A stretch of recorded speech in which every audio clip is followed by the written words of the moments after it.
Hello, Cherries fans, and welcome to this latest episode of Cherry Picking.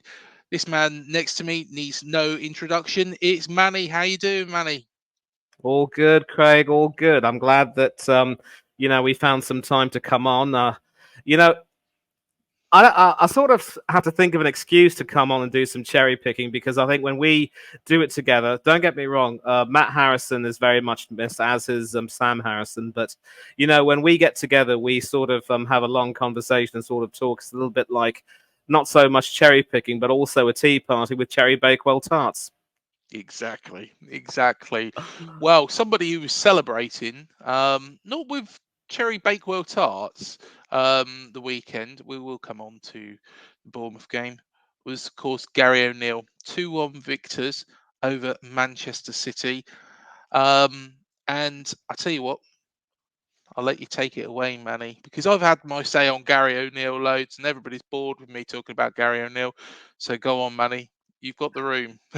Yeah, well, first of all, Craig, let me just say that having seen most of your video and listening to the points that you've made, you have made some really, really good points. And I'll tell you what, Gary O'Neill definitely deserves some credit for the work that he's done with the club. It can't be denied because prior to his joining, of course, Julian Lopetegui, another Basque manager, of course, as we all know, left under a bit of a cloud because the board simply weren't able to just provide him what he wanted. And Lopetegui decided, you know what, I can't stick around with this. And, there are a lot of players that left, including Ruben Neves. Matheus Nunes, ironically, went to Manchester City. And so he almost had to start from scratch. He still had the likes of Jose Sa and Hee-Chan Hwang and a few others in the team who were there from last season. But obviously losing Raul Jimenez and Adama Traore to Fulham was also a bit of a blow because those two guys also would have potentially played a big part in Wolves' season. And so O'Neill was pretty much on a hiding to nothing.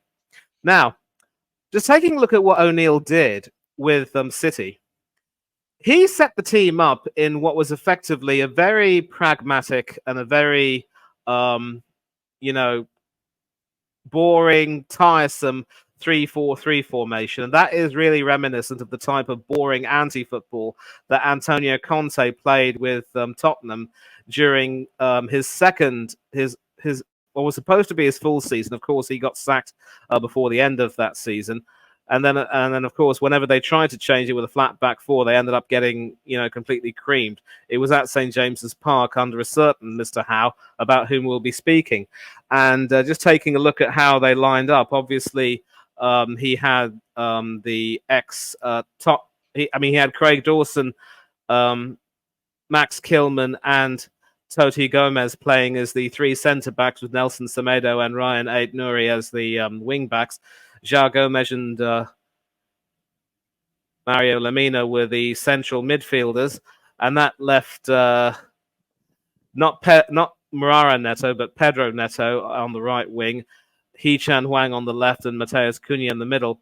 And so this was the sort of, for want of a nicer word, more pragmatic formation, really, that ended up stifling City in many ways, because they had a strong team, mind you, with Julian Alvarez playing as more of the number 10 behind Erling Haaland, Phil Foden on the right, Jeremy Doku on the left, Nunes, of course, the former Wolf, lining up alongside Mateo Kovacic, and then, of course, the ex-Cherry, of course, Nathan Aki at left back in a flat back four with Kyle Walker, Ruben Diaz, and Manuel Akanji as the centre back, and Edison in goal. So this is normally the type of lineup which City would play, and it would be quite successful. But the way the team was set up, obviously, by Gary, with a Wolves connection, I'm reminded in a way of former Wolves manager Mick McCarthy. As we all know, he managed the Republic of Ireland twice and had spells with several other teams.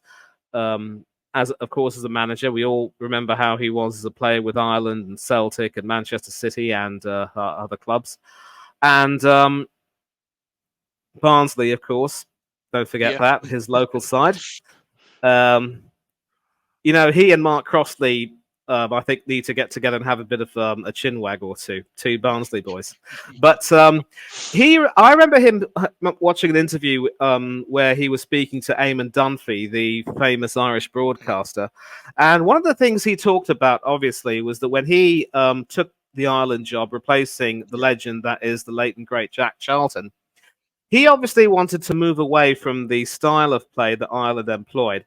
And it also meant that he had to start the process of phasing out several players in that team with whom he had played in years gone by. And of course, it was difficult for him because, as he said, they were his mates and his teammates and all of that. But he knew that he had to bring some new players in order to keep the style. He did keep a decent core of players like Andrew Townsend, Steve Staunton, Tony Cascarino, and a few others. But he also made the decision not too long afterwards that the team would effectively be built around a certain Roy Morris Keane.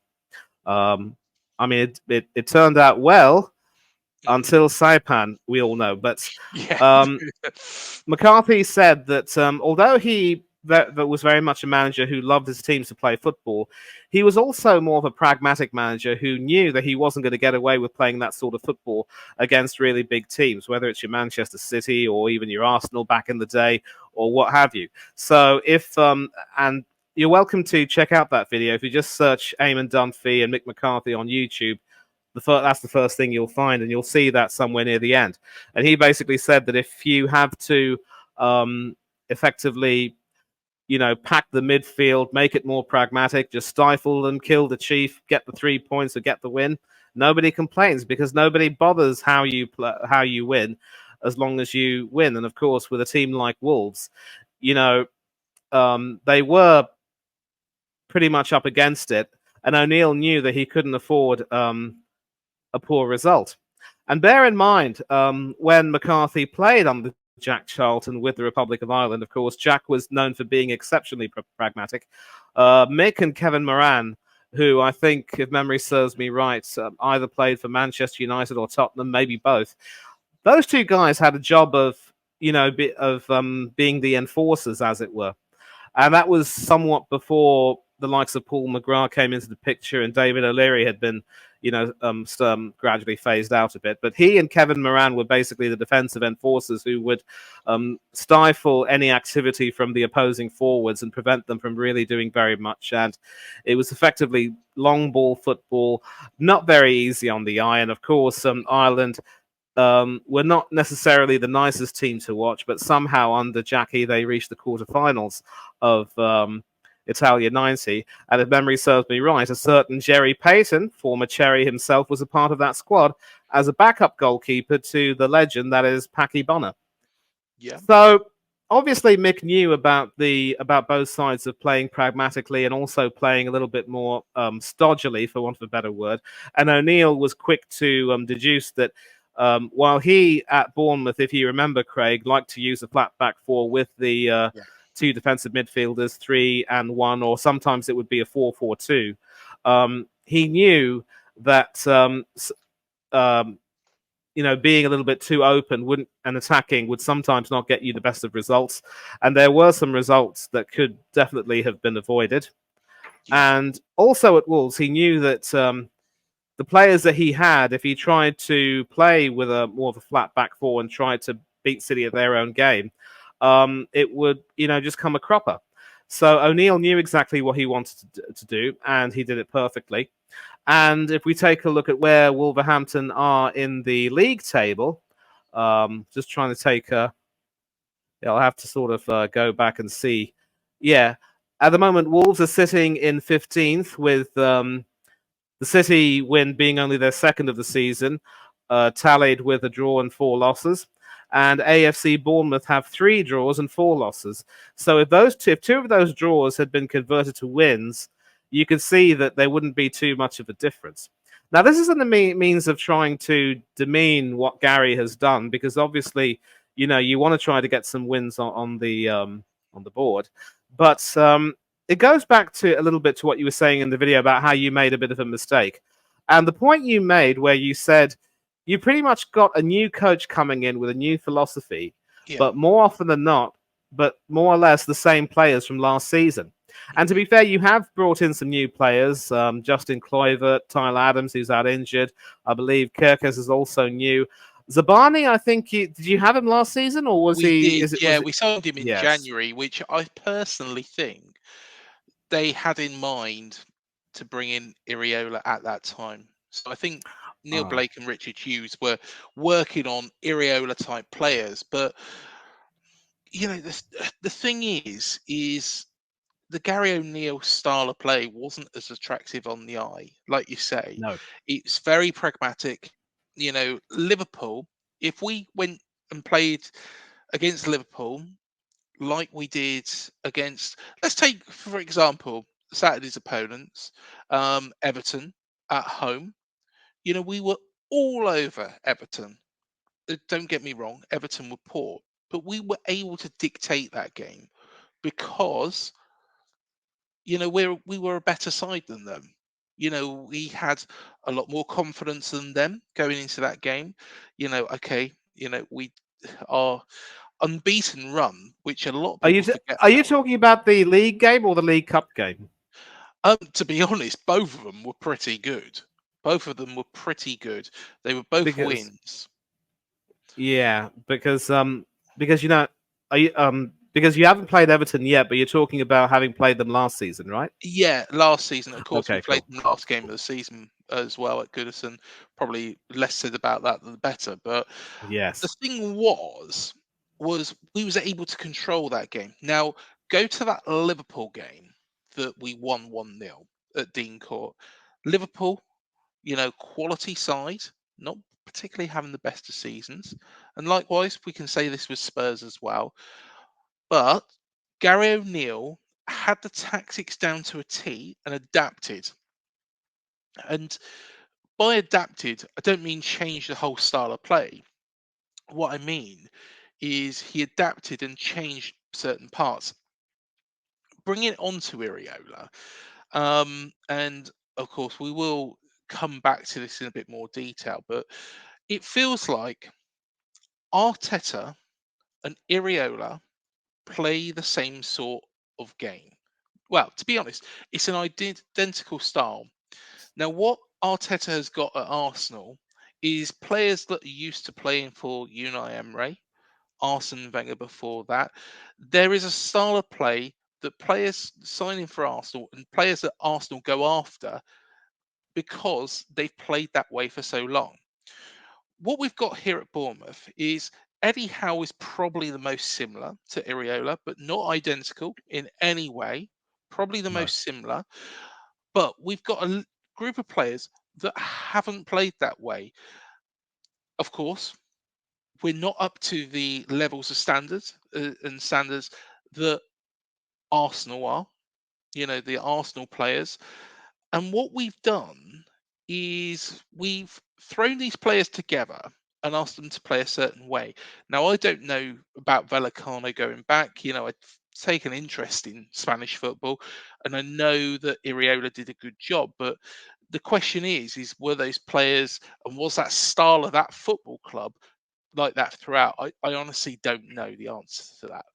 But what we've done is we've just changed the wheel overnight. Gary O'Neill's gone out. We've been playing this certain way, being a bit more scrappy, not beautiful. And we've changed to this beautiful style, and some of the football has been good, but it's not effective. It's not effective. Um, and like I say, Arteta and Iraola, same style of play, two completely different. It's completely two ends of the spectrum. And going back to Gary O'Neill, that's what Gary O'Neill does quite well. He's gone into Wolves and he's worked out the best way to get the results from that Wolves team without changing the wheel. He's changed and adapted to actually suit what Wolves need. Hmm. Right. You have a point there, obviously, and it must be said that given the circumstances that were there when he joined uh, Wolves, that he knew pretty much that he only had a limited pool of players with which he could work, and so he had to make the best out of whatever he could. And that's sort of the way it kind of worked for him in a way. But, let's not forget, Craig, that in addition to the 2 wins, the most recent being, of course, against City, he also has had 4 losses. So, like Iraola, he's had a difficult start to life at Molineux, and it hasn't been easy for him to get things right at first. Mm-hmm. A lot of us who do remember O'Neill fondly and remember the job he did would like to see him kick on. But bear in mind that their next game is at Molineux against Aston Villa.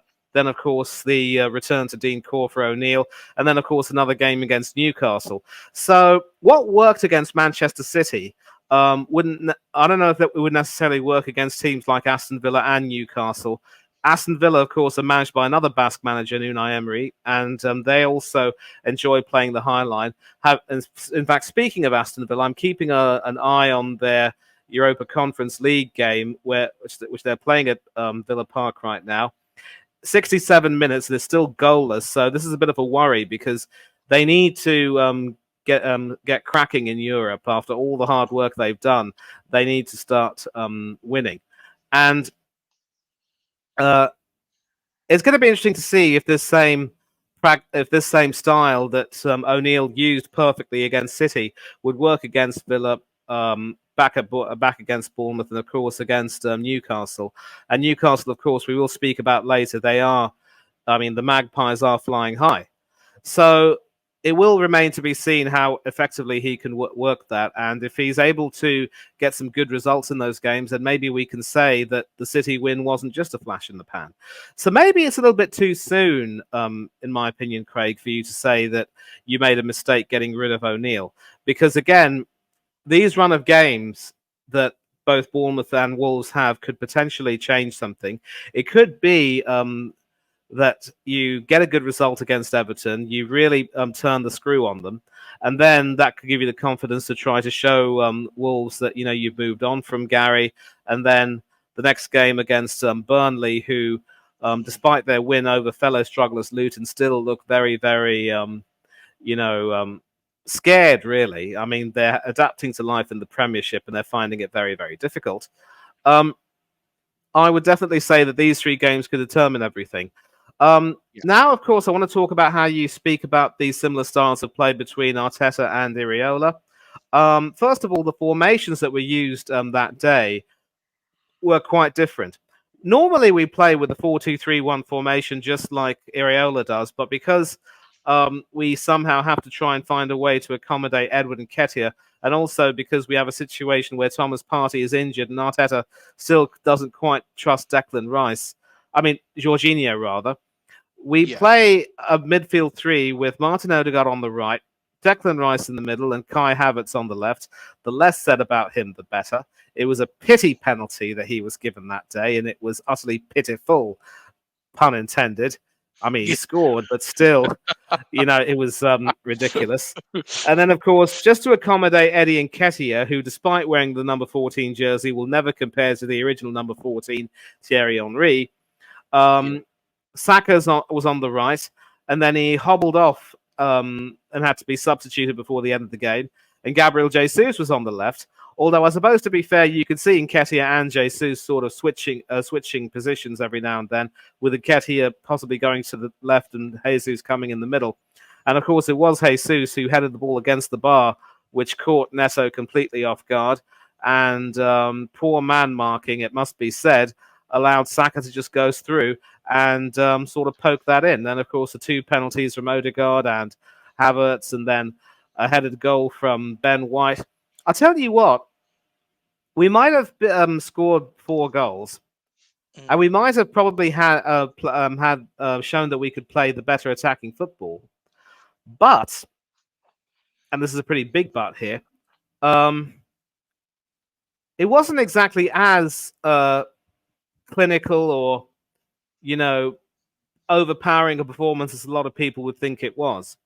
And in Alexander Zinchenko, Craig, we still have someone who's a bit of a liability, and even Ben White, who some of us dismissively call Benny Blanco for Yeah. reasons obvious. He also, in many ways, kind of struggled, perhaps. Now, I want to take a look at the Bournemouth formation, which is a 4-2-3-1, but also the lineup, and Mhm. compare that to the lineup which you had when you beat Stoke. Obviously, in the defence, you had a couple of changes. Radu started in goal, and Adam Smith, the long-time veteran, came in at right Yeah. back. And it was Zabani, Senesi, and Kerkez, pretty much the same front three, which also started against Arsenal. This time it was Max Aarons who replaced Smith at right back. You also had Lewis Cook as one of the defensive midfielders, but it was Jackie Rothwell who played alongside Lewis Cook. And against Arsenal, it was Ryan Christie. Then, instead of starting with David Brooks and Dunga Atara like you did against Stoke, and I think they probably Yes. made more of a Yeah. positive difference, Iraola saw it fit to play Marcus Tavernier and Justin Kluivert. Now, these Mhm. guys obviously, if you remember, Craig, you, Matt, and I did a stream about players who were more than likely to be sold, and we probably came to the conclusion that Marcus Tavernier wasn't going to last very long. So why he was given a new contract, I mean, it was rather surprising in many ways.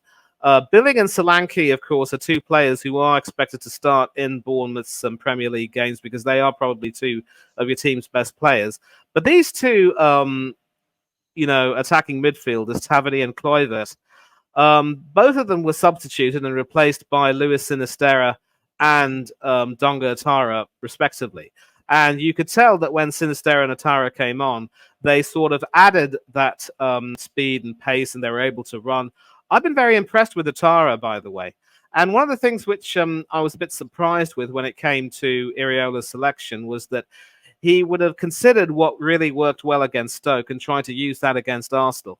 Maybe he thought that Dongo needed a rest, or maybe David Brooks did. I don't know. Was Brooksy injured for this? Do No, you he know wasn't injured. what? He was This is he was on the no. bench.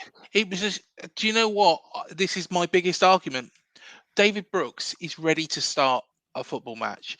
He's battled back from Hodgkin lymphoma, thank God, and he looks in sensational form. But I don't understand why he's not playing him, because he's a lot more creative. He probably is able to walk into Iraola's style. So I don't understand why he's not playing him. Um, it just doesn't make any sense, and it's probably the impetus as well that he gives up front money. Um, Yes. it's that ability to look for things that are happening, that knowledge. Whereas Dongo is fast, he's quick, maybe a little bit lightweight, maybe overruns things at times. He's a good player, Dongo. To be honest, Marcus Tavernier is a very, very good player. I think, with regards to, you know, on that right hand side, I would pick Brooks all day long. I'd pick all day long. But here's one that actually, and this is an interesting conversation that I've had today, is Phil Billing. And Phil Billing, Eddie Howe, like I say, was the last man who struggled a little bit with Phil Billing, because Phil Billing doesn't seem to be able to play into this style.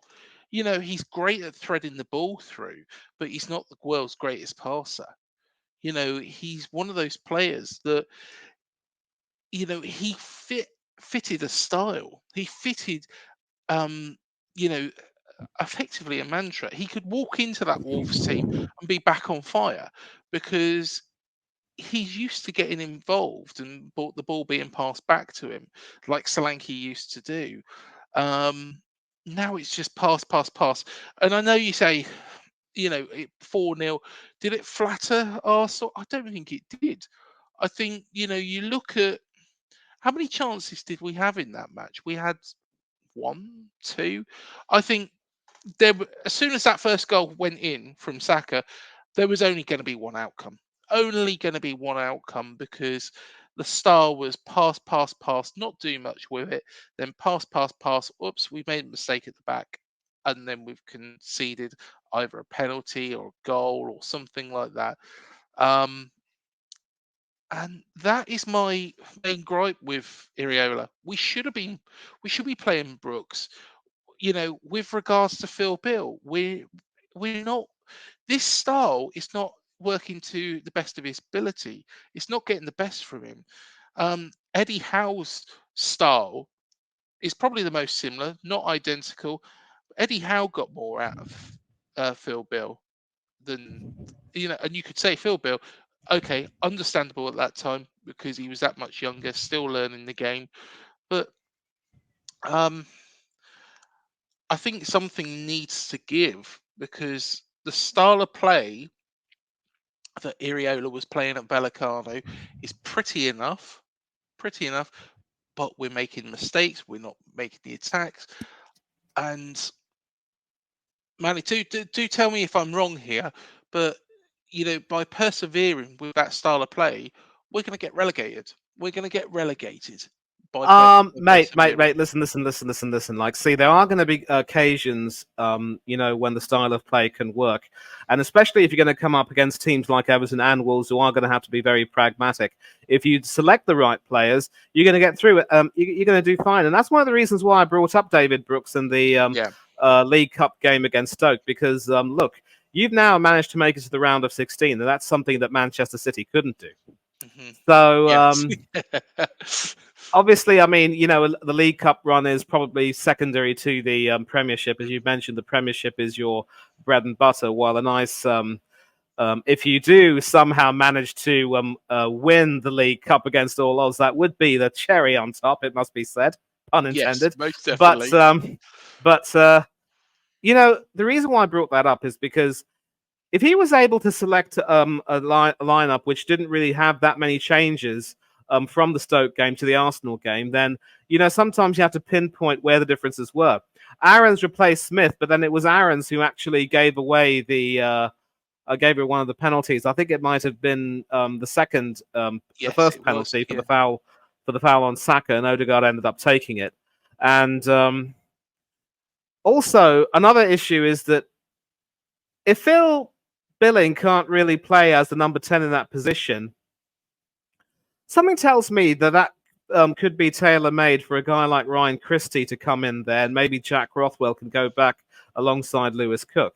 Because, look, the 4-2-3-1 football, as you said, is producing some really, really good football, and I would definitely concur with that, because when we had that wonderful run at the beginning of the season, we were playing some amazing stuff with the 4-2-3-1 formation, but then Jesus got injured. And the only reason why we're not playing a 4-2-3-1 right now is because Arteta doesn't really like the idea of Jorginho getting too many minutes. Maybe he thinks in his mind he's evolved from the 2 defensive midfielders and 3 attacking midfielders idea, which he probably shouldn't. The idea of stretching 3 midfielders in the middle and having Kai Havertz being one of them, and then having 3 men up top. We're not Liverpool, you see. And No. Eddie Nketiah is never going to compare to someone like a Luis Diaz or a Darwin Núñez. Heck, he's not even going to compare to a Dominic Solanke as far as I'm concerned.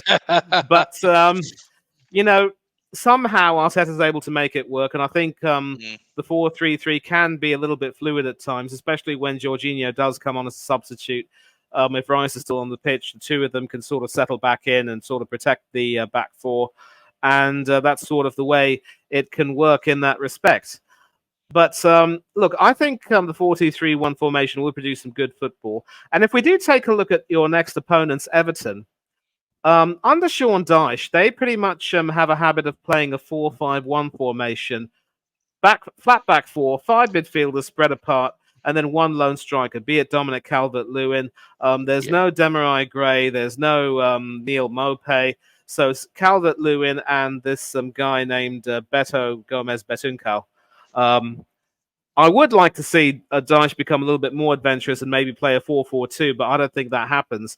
So it's effectively the 4-5-1 does sometimes transition into a 4-4-1-1 with Abdoulaye Doucouré occupying that role between the midfielders and the striker, sort of like a pivot, as it were.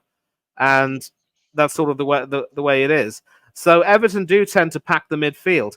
But let's say, for example, if you've got Ryan Christie playing the number 10, and you've got David Brooks to his right and someone like a Dongo Otara on the left, and you've got Solanke who can be replaced by Philip Billing as a substitute. That's the sort of front four attack. I mean, 3+1 attack that would really, put the cat amongst the pigeons, and hopefully that would actually cause a lot of problems. They had to play the aging Ashley Young at right back. Vitaly Mikolenko at left back isn't really the best. Saka nutmegged him several times when we went to Goodison Park. And then Jimmy Tarkovsky and Carlos Branthwaite, I think. No, Jared Branthwaite, rather. And then, of course, the midfield, it's hardworking. It's the same people. Amadou Onana, Idrissa Gana Gueye, Dwight McNeil, who, like Tarkovsky, played under Dyche at Burnley.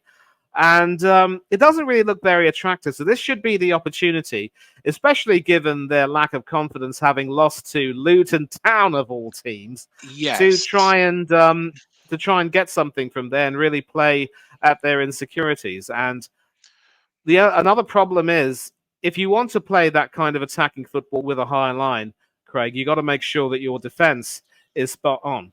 And that's why this would be the perfect game, in my opinion, for Adam Smith to come back in, because, as much as both you and I may rate Max Aarons, and bear in mind he was, of course, coveted by many Premiership teams, I just think that maybe he's become a little bit raw for some reason since he's come back. I don't know if he's really settled into that defense that well. And obviously it's falling to the likes of Zabani and Senesi and Kerkez to try to pick up the slack, especially with Lloyd Kelly not really in the first team picture as of yet. So if you're able to put Ryan Christie in that number 10 position, because when he plays for Scotland, mind you, he does tend to be a lot more attacking.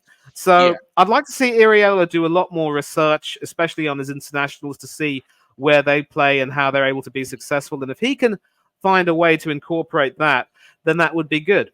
And I know you also did a video with an Arsenal fan where you were speaking about how Arsenal could very well end up being, right up there at the top. And I think your prediction that they would be champions would be satisfied. But I'm going to tell you something. Seeing them play against Lyon, they were absolutely diabolical. They allowed themselves to get out-muscled by the Lens midfield. And although Declan Rice had a decent game, he wasn't exactly at his marauding, overpowering best. Takahiro Tomiyasu did well, but he also ended up, being sort of out attack.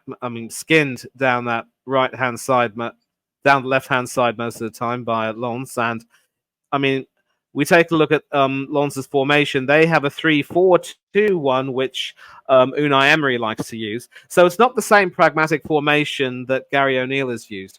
If you've got a 4-man midfield, but a 2-man attacking midfield and a lone striker, that way, you also have 2 players who can sort of run the channels down sort of the middle and go out wide. And also there are 2 wing backs there. Machado in particular had a fine game, as did Przemysław Frankowski. And they were able to stifle our midfield. And it was Odegaard, Rice and Havertz again. It was Saka, Gabriel Jesus. Thankfully, Nketiah was dropped. And Trossard he tried when he was up front on the left. And instead of, there was also another change to the back four. It was Tomiyasu, as I mentioned, who came in for Ben White. But the same other back three of Saliba, Gabriel, and Zinchenko. I despise seeing Alexander Zinchenko playing at left back, because we go inverted. He comes into the midfield. He can be on the right. But then if another team has a very fast and quick right winger,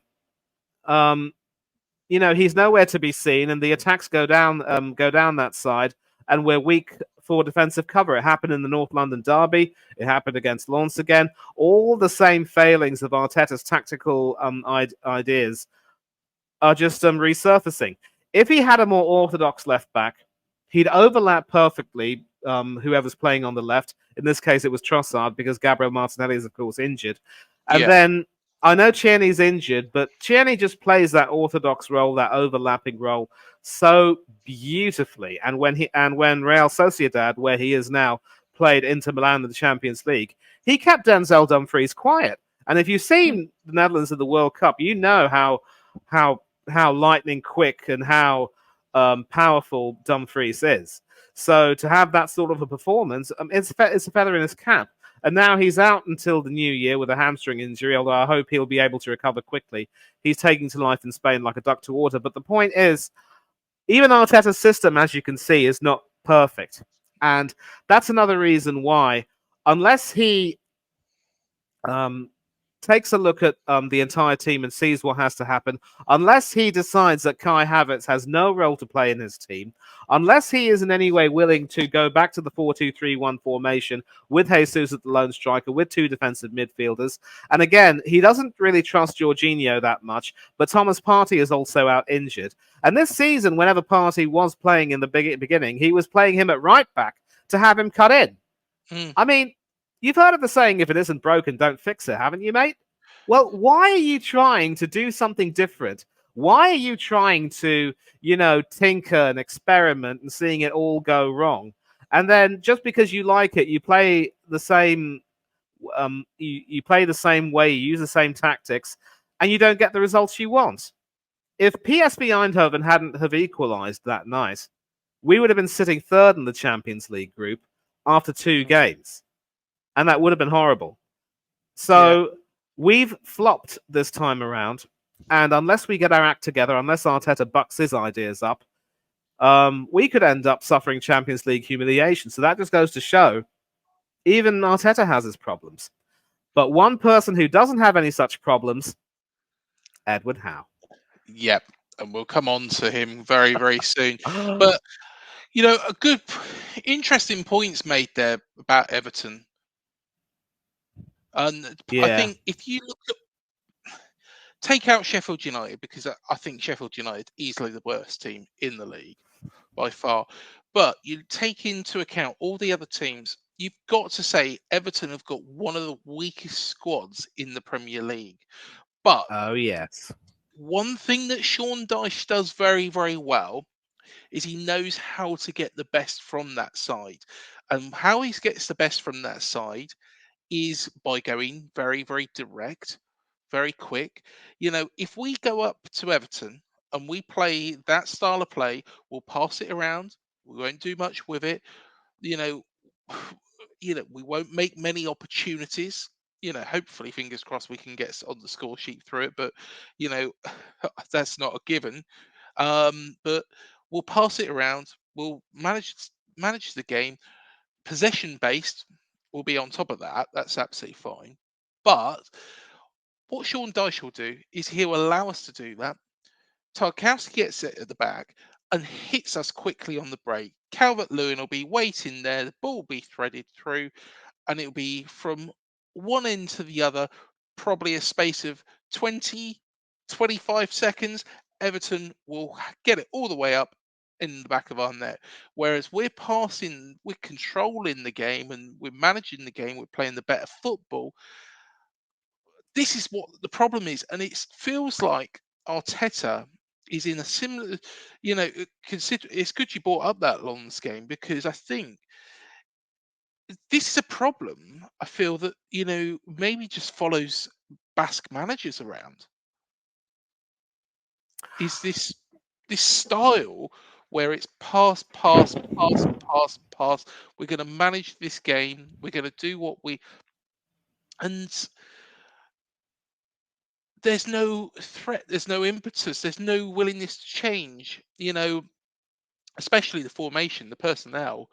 But that seems to be what I get from Iraola. It doesn't seem like he wants to change from this style at all. And if, on Saturday, we're 60 minutes in to the game, it's 0-0. I really, really do hope that Iraola goes, right, we're going to go more direct. We're going to hit Everton hard, come away with 1-0 win. I'd expect to it to be a lot more comfortable than that. But at the same time, you know, I don't rate Everton at all. I don't think Everton are a very good side. Honestly, I don't think they're a very good side. I think they will still be in the bottom three at the end of the season. Let's be fair, they've been Yes. beaten by Luton. But one thing I know is that Dyche, this will play straight into his hands. A bit like, and let's be fair, if he can do it to Thomas Frank and Brentford, he can do it to Andoni Iraola and Bournemouth, who haven't got a win all season. Don't worry about the opposition. We've had a hard start, but at the same time, it doesn't feel like there's any correction of the mistakes from Brighton to Arsenal, and before that as well. I completely concur. And when you sort of have a record of played 7, 1-0, 1-0, drawn 3, and lost 4, you do get the sense that there doesn't seem to be a willingness to try and correct the mistakes, or maybe there's an inability. I don't know. Iraola's no fool, Craig, and he's played at the highest level with Bilbao. He was a legend with them as a player before moving to Vallecano. I think a lot of people have been saying that his wins over Real Madrid and Barcelona in the Copa del Rey were sort of creditable. But then we all know that cup matches always produce freakish results every single season. Yeah. So it's his league form that really determines how decent a manager he is. And I want to just go back to his league form with Vallecano as a manager and take a look at where they finished, because he was playing that style of football, and he's obviously wanted to try and bring it to Bournemouth in a way. I think there should have been a lot more effort from him to try to take a look at the players in question and see who could play that style. And we were talking about David Brooks. He's a type of player, Craig, who'd beautifully fit into that system. But he is quick. Yeah, and that has to change. That has to change, as I've mentioned. Bring Brooks on the right, Christie in the middle, Dongo on the left. Bring Rockwell back into the defensive midfield alongside Lewis Cook, who's done quite well, and maybe start Adam Smith at right back again. Solanke up top. Bring Billing on for Solanke, or maybe Kiefer Moore if you really want to go direct, if you want to have a big target man. And let's see what can happen. And let's not forget that although Everton did beat Brentford at the Community Stadium to record their win, they also lost to a Luton team that, quite frankly, are worse than them. So, in fact, these are his managerial statistics. He's played 136 games, won 54, lost 50, drawn 32, a win percentage of just less than 40, and more or less, if you compare the wins and losses, he's only won 4 more games than he's actually lost. And as a manager, his only real success in all management was the Cypriot Super Cup with AEK Larnaca. And he took over, obviously, from Paco Gémez at Rayo Vallecano. He got promotion in the playoffs, which was good, and extended his contract until the following year. He led the club to the last 4 of the national of the Copa del Rey. That was in 2022, and so in comparison, not that Arteta is actually any kind of benchmark, because look, that fellow came into Arsenal having been the assistant coach at Manchester City, so he had no managerial experience. Arsenal were willing to take a leap of faith with him, but many of us think that was a dreadful decision.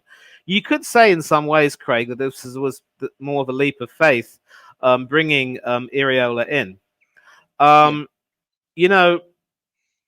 If the style of play is appealing and you are getting some chances and you just aren't quite able to finish them off due to bad luck, ill fortune, what have you, you certainly can't aim to throw out the bathwater and also potentially throw out and keep the baby, or end up throwing the baby out as well eventually.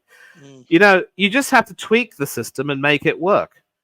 We stopped playing the 4-2-3-1 because Gabby Jesus got injured, and Eddie Nketiah, who was our striker at the time, couldn't play as a lone striker. But Yeah. then we would bring Leandro Trossard in as a false nine and then try the 4-2-3-1 again, and it would work to a bit of an extent. So he has to take a look at the fixtures he's had. At least he's had 2 wins in the League Cup, so I'd like to see him look back at those wins and see what the team did right and what he did right, and try and bring that to the league. And having seen Tavernier and others not do too well, he has to make changes quickly. You either make the changes quickly that need to be made, or you're asking for trouble. If he keeps a stable defense, he's going to be fine. The danger of playing a high line is that if your defense is not stable and in sync, you're asking for trouble. And at least, for what it's worth, we've seen Zabani, Zanesi, and Kirkers playing as the same three in that defence for 2 games straight. The only difference, of course, being at right back. Bring Adam Smith back if he's fit, and just make those changes, keep the same formation, and then see what happens.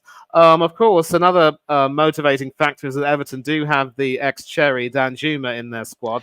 So if Yes. he starts, I think you'll be motivated to also make him see what he's missing, yeah? Yeah.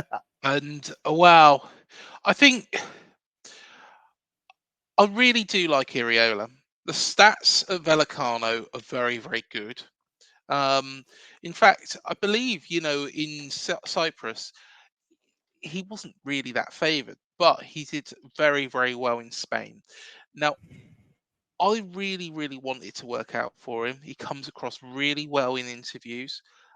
He's a really likable person, but likable people don't get the results all the time. Sometimes these Yes. horrible decisions have to be made. And, my next thought is if we do end up getting beat by Everton, we play this sort of style, we do, you know, get beat by Wolves, you know, at after those 3 games, we're sitting in the bottom three because all 3 of those games are winnable. All 3 are very, very winnable. But if he doesn't get anything from any of them, for example, or, and I would say I would expect 6 points from these next 3 games. That's the sort of targets that we were giving Gary O'Neill. There has to be real questions, both from Iraola himself and say, right, okay, I need to change this. I haven't got the players that I had at Vallecano. At Vallecano, they had this style for some time before. I don't know if that's the case. Maybe he changed them as well. Maybe it got off to, or maybe it was a little bit easier to do that in the second tier of Spanish football. He needs to look at himself and think, right, okay, what do I need to do? And the board need to look at it and think, have we made the right decision? You know, it might not necessarily be what the route they want to go down. I think they want to go with this nice style of play. They want to go with this progression as a football club. They wouldn't have spent as much money on a team for Iraola and to Iraola's strengths because nobody can tell me that the signings in January, Zabani, Dongo Atara, Hamid Traore, those aren't Gary O'Neill players. Those are Iraola players. This was decided beforehand. They knew what they was going to do, but they need to make a decision before it's too late. Would you say after Burnley, if we are still in the bottom three, say for example with 4 points, 5 points, maybe even 6 points, you know, I would hope that we'd be on at least 9 after these 3 games. What has to happen at that point? Mate, that is a horrible, horrible question, and it's not a question that a Bournemouth fan could answer, given that I, I'm a non-Bournemouth fan, but someone who has d- a good respect for your team. It's very difficult for me to say. Um, I don't want that to happen. I want Iraola the to be successful. I've got to say that because I really do like the man. He comes across. Gary O'Neill was very, very straight-faced, deadbeat. To the media. I met him in person. Really, really nice guy. But on when you see him in the media, very deadbeat. Iraola seems to have time for everybody. He cares about his players. He loves his players, and you get that thought from Vellicano as well. But like I say, Nice guys don't win you games. A nice guy in a workplace, if the team hasn't done anything or has got zero sales, it doesn't really matter that you're a nice guy.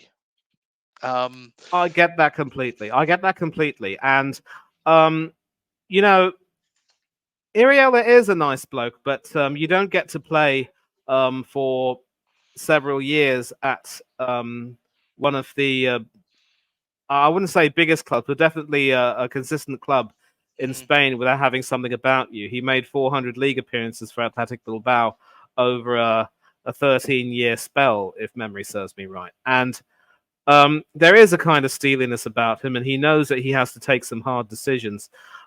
He has to start showing that he really is a good tactician and also is more proactive in terms of making changes. And if he can do that, then that's fine. mhm, It's difficult, Craig, because what what Bill Foley and what the board would like to see and what the fans would like to see is a certain type of progression. And you yourself have said several times you like the style of play, and you see how it really fits at Bournemouth. And um, again, sometimes with the Premiership, it can be a real cruel thing. It mm, you don't get the rub of the green. You get some poor decisions going against you.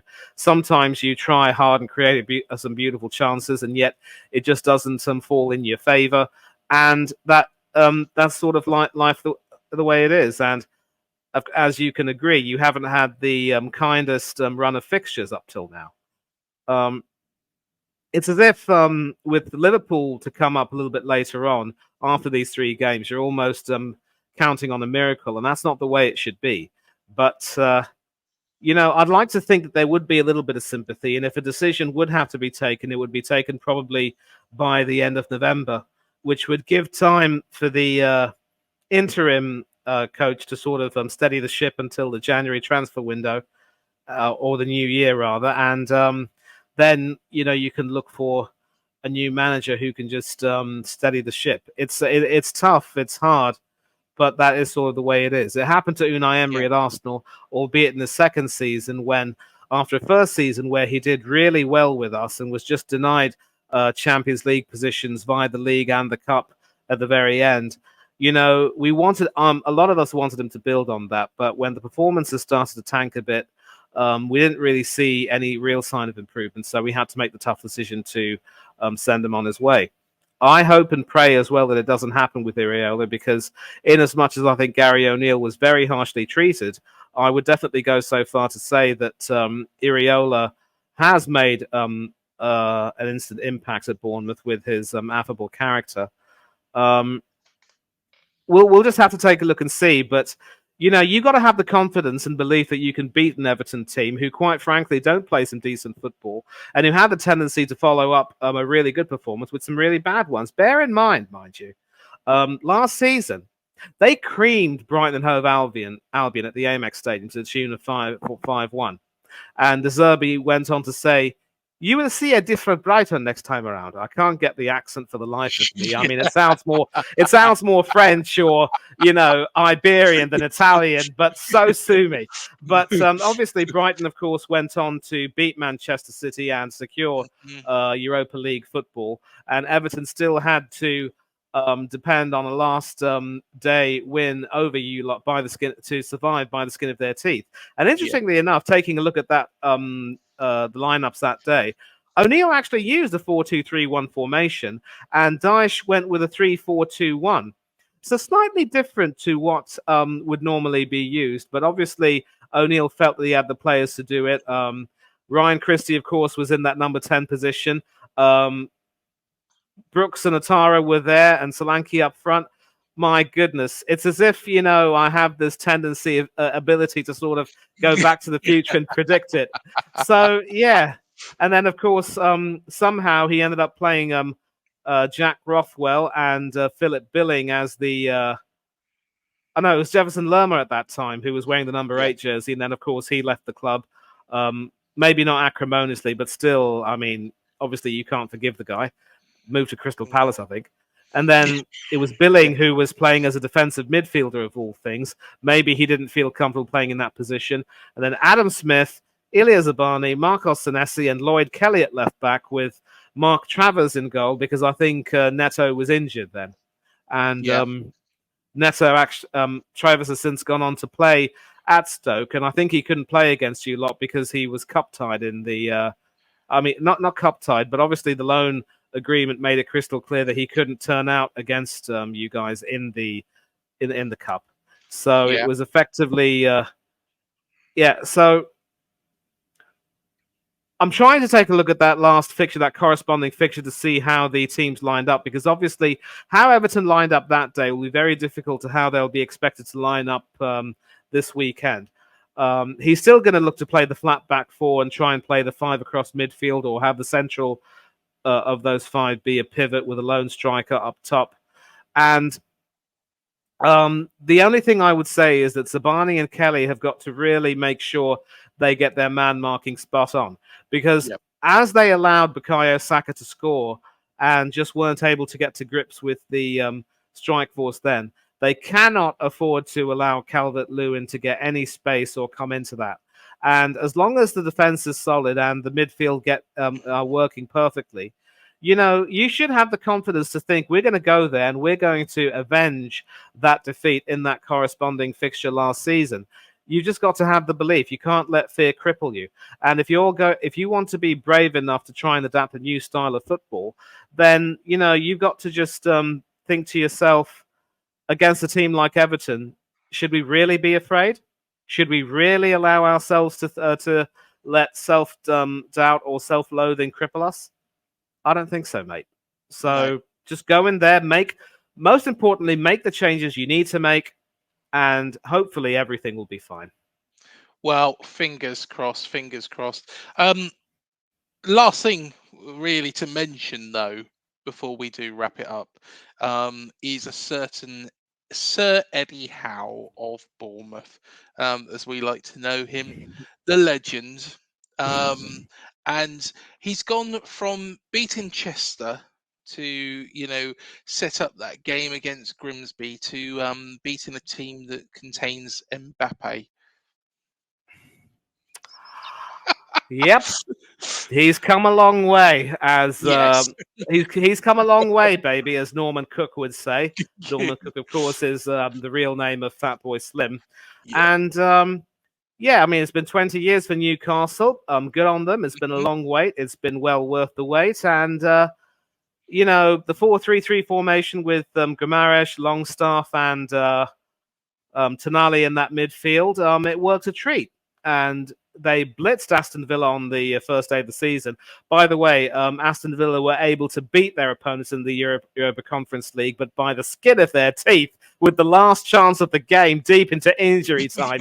So, I mean, they found it difficult so far, but I think that's also because Unai Emery doesn't really have that big enough a squad, and he has to try to sign some players, because I would love to see him, mind you, launch a charge for the Champions League and go far in Europe, but he needs to get a better squad, get rid of some players who just quite frankly aren't up to it.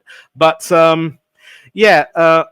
Newcastle, of course, they also proved just what an asset Alexander Isak is. He and Miguel Almiron combined just beautifully to make that PSG defense look absolutely stodgy, shoddy, shabby, and just completely out of sorts. Marquinhos had a dreadful game, and Manuel Ugarte was barely better.